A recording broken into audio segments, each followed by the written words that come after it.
আসসালামু আলাইকুম, welcome to জেমিস world. আজ আমি আপনাদের তৈরি করে দেখাবো ইনস্ট্যান্ট টক দই, যা শুধুমাত্র 1 মিনিটেই তৈরি করতে পারবেন।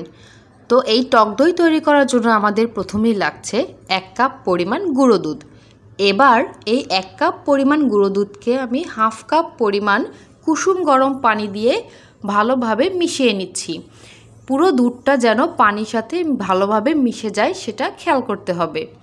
দুধটা যখন পানির সাথে ভালোভাবে মিশে যাবে তখন এতে 1/4 কাপ পরিমাণ ভিনেগার বা সাদা সিরকা অল্প অল্প করে মেশাতে হবে আর অনবরত নাড়তে হবে।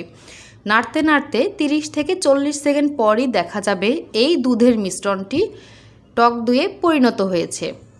আপনি চাইলে এই টক দইটি ইনস্ট্যান্ট ব্যবহার করতে পারেন যে কোনো রান্নায়।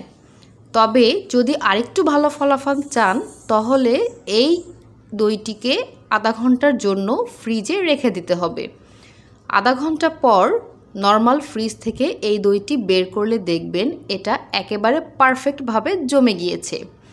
এভাবে দই তৈরি করে 1 সপ্তাহ পর্যন্ত আপনি নর্মাল ফ্রিজে রেখে সংরক্ষণ করতে পারেন। কেমন লাগলো এই রেসিপিটি আমাকে কিন্তু অবশ্যই জানাবেন।